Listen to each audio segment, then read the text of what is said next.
어떤 책을 보니까 세대별로 성공의 기준에 대해서 이렇게 평가하고 있더라고요. 내가 얼마나 성공했는가 이걸 가지고 얘기를 해요.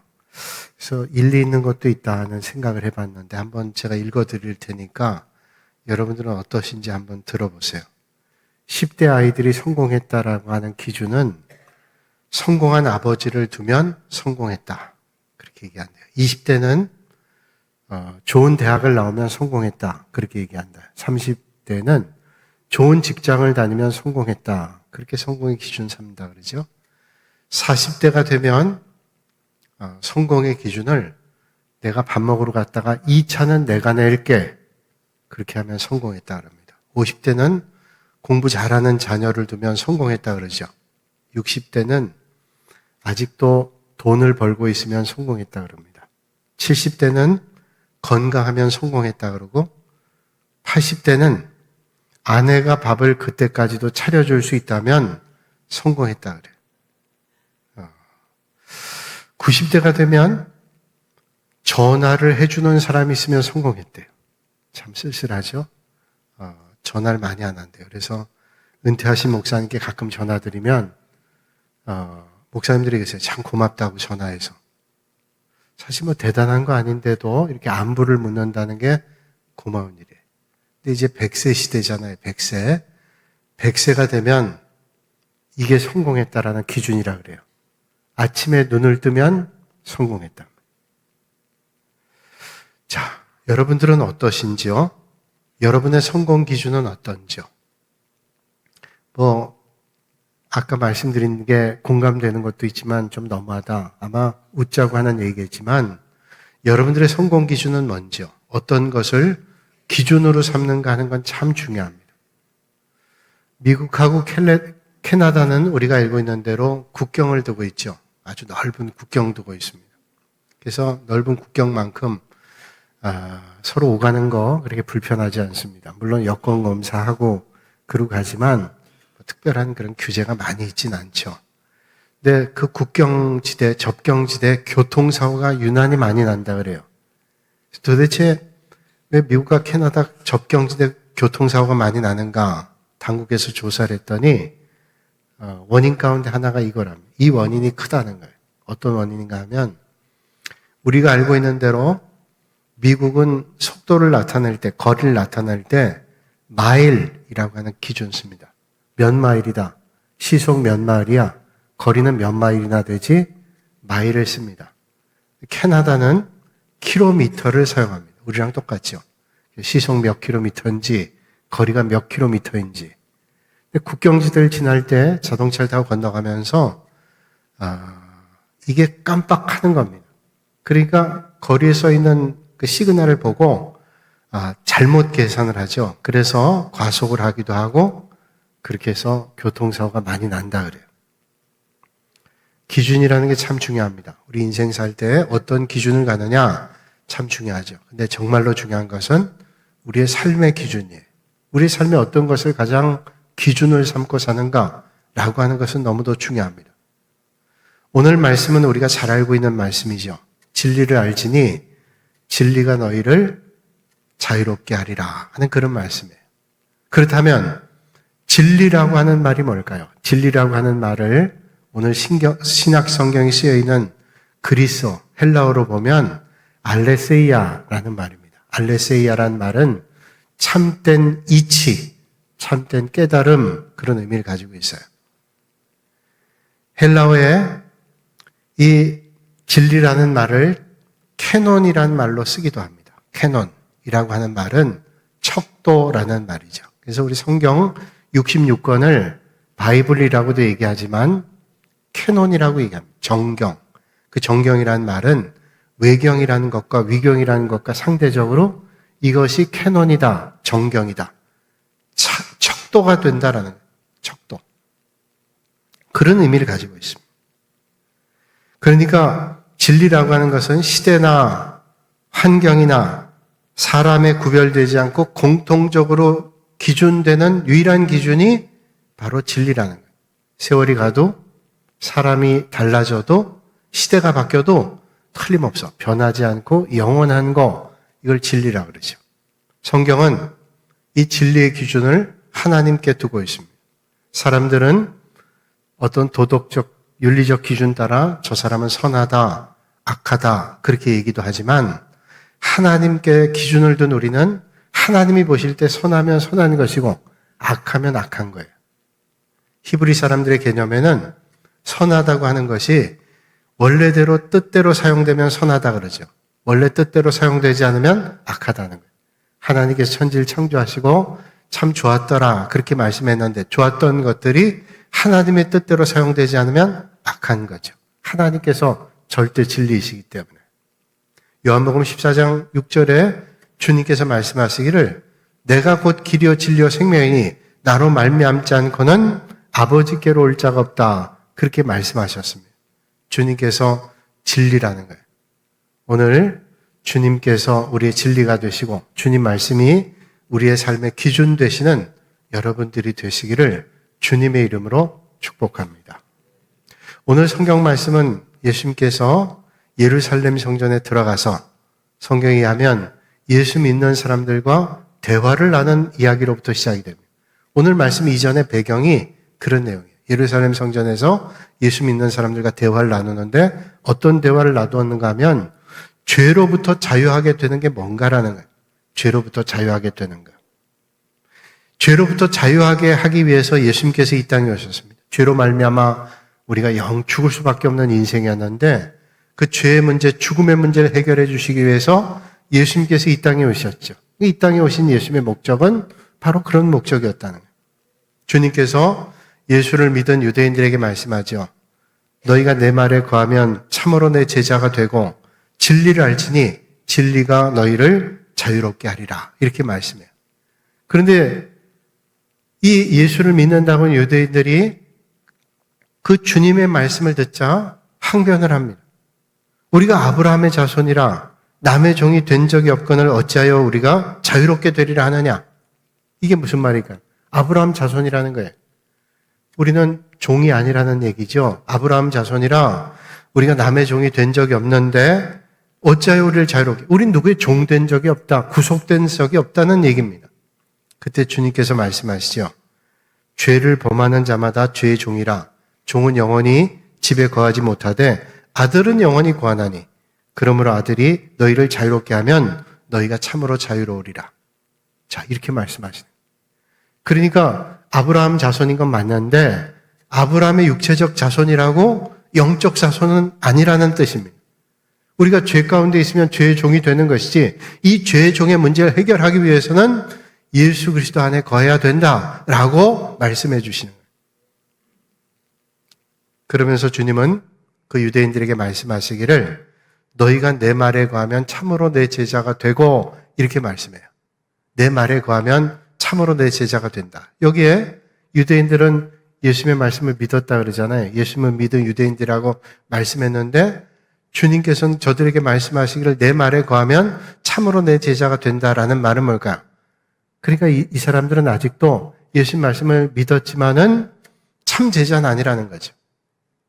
그러니까 이 말씀은 그때는 주님이 말씀하시는 걸 믿었지만 근본적으로 이 사람 주님 말씀을 따르는 제자는 못 됐다라는 거예요.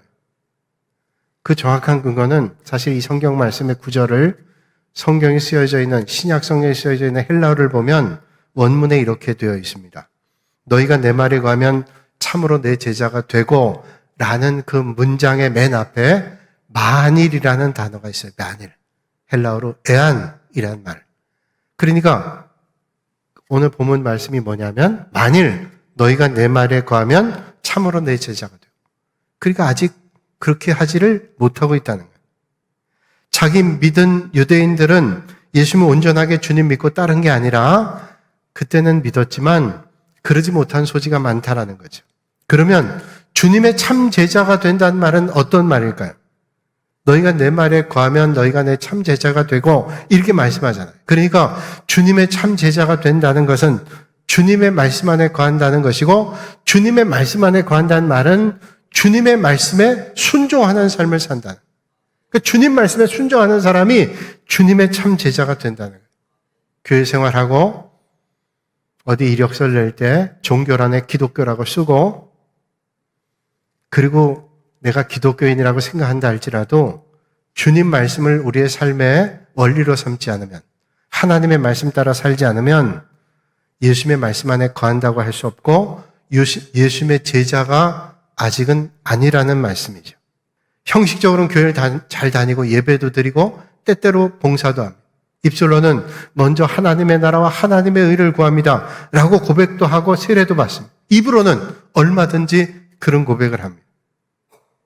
그런데 이제 예수 믿으니까 진정한 제자가 되기 위해서 때로는 힘겨운 자리도 가고 섬기다가 욕을 먹기도 하고 비난받기도 하고 세상 일 바쁘지만 먼저 주님의 나라를 위해서 힘써야지 진짜 주님의 제자입니다 라고 얘기한다면 무슨 소리예요? 내가 예수 믿고 내 문제를 해결하고 가정의 공고한 일들이 해결되고 건강의 문제가 해결되고 그리고 물질적인 문제가 해결되고 그러기 위해서 주님 앞에 나왔지, 나에게 왜 힘든 일을 요구한다라고 얘기하면 그것도 아직도 주님의 진정한 제자일 수는 없다고 주님 말씀하는. 그러니까 예수를 믿는다고 하는 유대인들에게 하시는 말씀이 그런 말이죠. 너희들이 내 말에 거하면 너희들이 참 내 제자가 된다는 거예요. 진짜 믿는 게 뭐냐? 좋을 때도 주님 따르지만 힘들 때도 주님 따르는 거예요. 그래서 한때 한참 유행했던 책 가운데 팬이냐 제자냐. 나는 도대체 팬인가 제자냐. 거기 대표적인 게 뭐냐? 팬은 뭐예요? 연예인들 팬들은 연예인들이 아주 인기 있고 노래 잘 부르고 뭐 이런 거 잘하면 환호하잖아요. 그런데 금방 등 돌린다는, 비난하고. 근데 제자는 뭐예요? 예수님께서 십자가의 길 가도 끝까지 따르는 게 제자라는 거죠. 좋을 땐 따르고 힘든 일이 요구될 때는 거절한다. 제자 아니에요. 오늘 이 아침에 여러분들 어떤 믿음의 자리에 계신지요? 주님 말씀 안에 거해 참 제자가 되시는 여러분들이 되시기를 주님의 이름으로 축원합니다. 내 말에 거한다는 말씀은 주님 말씀에 거한다는 것이고 주님 말씀대로 산다는 거예요. 좋을 땐 따르고 힘들 때 안 따르고. 제가 교회학교 애들의 지난주에 1부 때 얘기했어요. 우리 아이들 시험 때는 교회 안 오고 시험 끝나면 교회 오고. 그러고 안 되죠. 적어도 믿는 부모라면 시험 때도 가서 예배 드려야지. 믿음 생활 해야지. 고3 되면 고3은 뭐 수련회 갈 게 뭐 있어요? 고3 공부해야지. 다 빠지고 편할 때만 믿음 생활해요. 그러면 우리의 삶의 자리에 어려운 일을 만나면 어려울 때는 그 어려운 일에 집중해야지. 믿음 생활은 나중에 그때 믿음이 회복되던가요? 그런 신앙의 자세를 가지고 어려움을 만나면 절대로 이겨낼 수 없어요. 진짜 제자는 주님 말씀 안에 거하는 거예요. 그럴 때 진짜 제자들은 주님 말씀 안에 거한다는 것은 어떤 자리에도 주님 말씀에 순종하는 거예요. 여러분, 그런 믿음의 자세로 어떤 자리에도 하나님의 뜻을 이루시는 여러분들이 되시기를 주님의 이름으로 축복합니다. 그래서 예수님의 제자는 주님께 속한 제자예요. 예수님 따라가는 겁니다. 어떤 상황에도 시선을 주님께 놓치지 않는 거예요. 베드로가 갈릴리 바다에서 풍랑을 만났어요. 보고 두려워했어요. 주님께 가다가 두려웠습니다. 한 발자국 내딛지 못하고 물속에 빠집니다. 예수님께서 그를 거지면서 믿음이 적은 자여 왜 의심했느냐 말씀하죠. 왜 그는 물속에 빠졌을까요? 그래도 베드로는 무리를 몇 번 걸었어요. 그러다 빠졌어요. 왜? 주님을 바라보던 시선을 놓치고 빼앗기는 순간 물속에 빠지는 거예요. 베드로가 주님을 따르겠다고 다 버려도 나는 절대로 주님 버리지 않겠습니다. 그리고 주님 따랐어요. 다른 제자보다 좀 낫다고 생각하죠. 그래도 제사장 마당까지 갔어요. 그런데 더는 못 가요. 시선 뺏기는 거예요. 두려움의 시선을 뺏기니 주님께 한 발짝도 갈 수 없어요. 우리의 시선을 헛된 것에 뺏기면 주님 앞으로 갈 수 없어요. 이런 걸 놓치면 정말로 붙잡아야 될 주님을 놓치게 되는 거죠. 그래서 주님 말씀하죠. 진리를 알지니 진리가 너희를 자유케 한다. 다른 거 붙잡는 게 아니라 진리를 붙잡아야 다른 것을 붙잡지 않는다고 말씀하시는 거예요.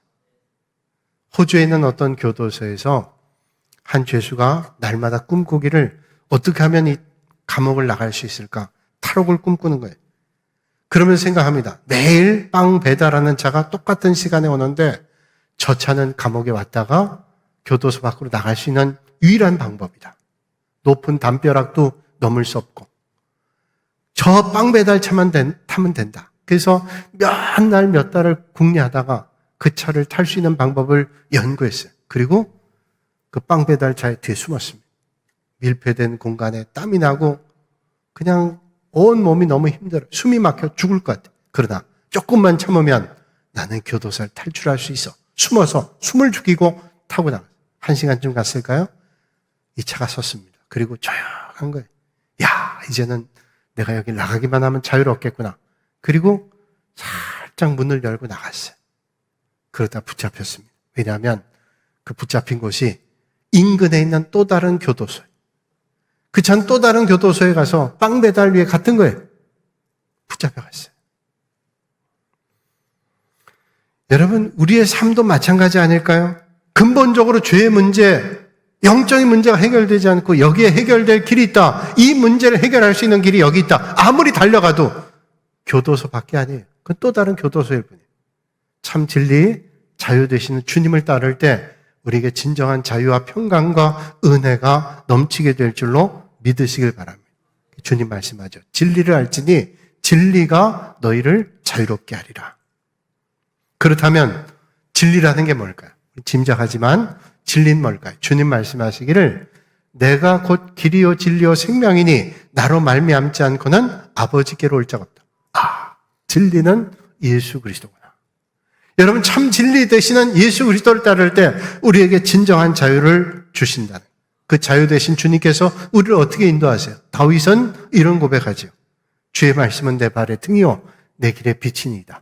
진리 되시는 주님을 따르면 내 앞길에 등을 밝혀주시고 먼 길에 빛도 비춰주세요. 주님께서 빛을 비춰주시면, 내 발에 등을 주시면 넘어지지 않고 하나님의 인도함 받을 수 있습니다. 진정한 자유는 삶의 기준 되시는 주님을 따르는 길입니다. 오늘 이 아침에 헛된 것 따르지 않고 참 길, 진리가 되시는 주님을 따르시는 여러분들이 되시기를 바랍니다. 하나님께서 아브라함에게 말씀하시죠.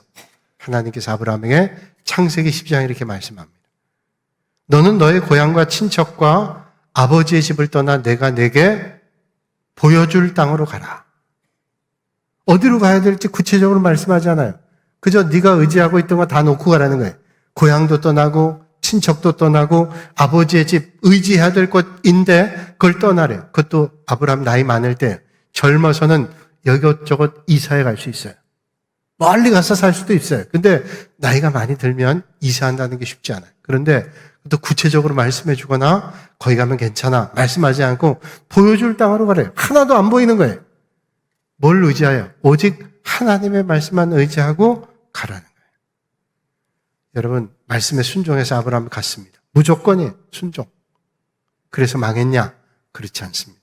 하나님의 말씀 따라갔을 때 하나님께서 은혜를 주시고 진정한 자유함을 주셨어요. 하나님께서 노아에게 높은 산 꼭대기에 배를 만들라는, 날씨도 맑은데 비로 세상 망한다고 주님께서 방주를 만들라는, 사람들이 비웃습니다. 조롱합니다. 저거 보라고? 저렇게 어리석은 노아가 다이냐. 그러나 노아는 하나님의 말씀에 순종했어요. 무조건 순종했어요. 그리고 방주를 만들었습니다. 큰 홍수가 났어요.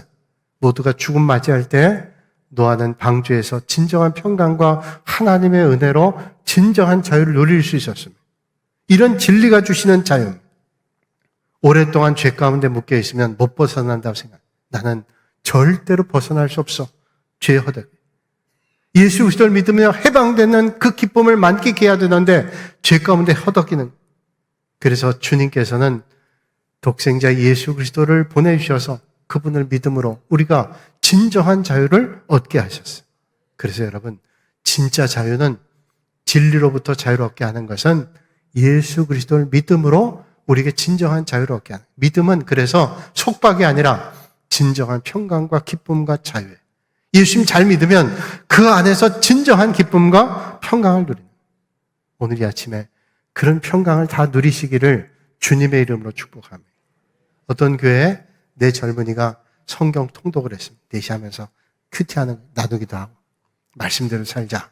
그러면서 성경 읽다 보니까 야고보서 5장 16절에 너희 죄를 서로 구하라 이런 말씀이 나왔어요. 너희 죄를 서로 구하라 그러니까 야 그럼 우리가 잘못된 게 있으면 서로 고백하자. 한 친구가 얘기하기를 내가 믿음 생활 열심히 하고 그러지만 담배를 아직 못 끊었어. 이거 담배 끊는 거 내가 너희들한테 고백하고 끊도록 노력할게. 어떤 친구는 이성 문제가 복잡해. 내가 이거 고백하고 내가 이 정리할게. 또 어떤 친구는 얘기하기를 난 도벽이 있어서 어릴 때부터 슬쩍슬쩍 했는데 이거 내가 고쳐야 돼. 교회에서도 그런 적이 있어.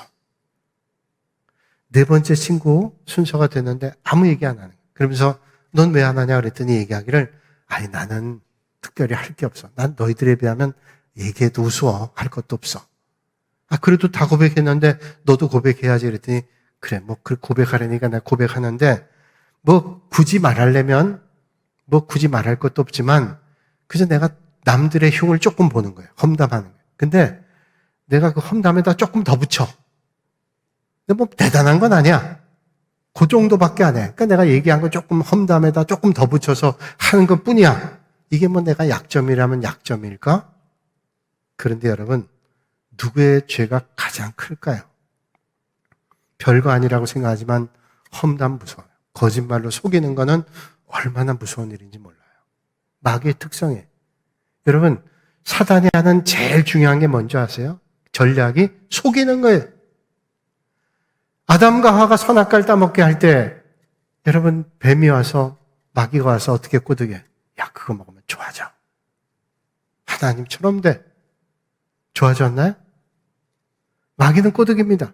전혀 아닌 것을 전혀 진짜인 것처럼 살짝 다 바꾸는 거 아니에요. 이단이 무서운 게 뭐예요? 이단은 문자 그대로 달을 이자에 끝단잖아요. 처음에 보니까 비슷해요. 근데 마지막 하면 싹 바꿔놓으면 사람들이 그게 그건 줄 알고 현혹이 돼요. 무서운 거예요. 고린도서 3장 17절에 주님 말씀하시기를 주는 영이시니 주의 영이 계신 곳에 자유가 있다. 주의 영은 성령이 계신 곳에 진정한 자유가 있어요. 여러분 힘겨운 삶의 자리에도 성령님을 따라 정말로 진정한 자유와 평강을 누리시는 여러분들이 되시길 바랍니다. 예수 그리스도가 참 진리요. 참 진리 되신 예수 그리스도의 말씀을 따를 때 우리에게 진정한 자유가 있습니다. 제 친구 가운데 원주에서 목회한 친구가 있어요. 그 친구는 사회사업을 하는데 원주에 가서 땅을 사가지고 수십 년 전에 개척을 했어요. 교회하고 그 다음 노인분들, 어린아이들 이렇게 해가지고 거기서 복지사업했어요. 뭐 그냥 서울에서 살던 친구가 거기서 살려니까 쉽지 않겠죠. 그래서 어떻게 사냐 그랬더니 괜찮아. 참 대단한 친구예요. 처음에 양계를 좀 했어요. 지금은 안 하는데 양계를 하는데 가서 보니까 닭들 닭장에다 놓고 키우더라고요. 그래서 제가 뭐 나는 자연이다 이런 거 보면 닭들을 그냥 다 풀어놓고 키우잖아요. 토종닭 되게. 그래서 제가 얘기했어요. 아니 닭을 왜 이렇게 닭장에 놓냐니 넓은 터가 있는데 거기다 좀 풀어놓지 그랬더니 이 목사 몰라서 하는 소리야. 이 닭들 내놓으면 도처의 삭괭이들, 쪽제비들이 보고 있다가 탁 채간대. 얘들은 밖에 나가면 그 생각할 때 토종닭이 아니라 여기는 그런 게 많아가지고 내놓으면 안 된대. 그래서 닭장 안에서 먹이를 주고 물을 주고 그게 얘들에겐 진짜 자유라는 거예요. 물고기가 물 떠나면 자유롭지 않잖아요. 우리 인생의 가장 복된 것은 주님 안에 있는 거예요. 우리의 진정한 자유는 주님 안에 있습니다. 그래서 주님께서 오늘 우리에게 말씀합니다. 너희가 내 말에 거하면 참으로 내 제자가 되고 진리를 알지니 진리가 너희를 자유롭게 하리라. 주님 안에 진짜 자유를 누리시는 여러분들이 되시기를 주님의 이름으로 축원합니다.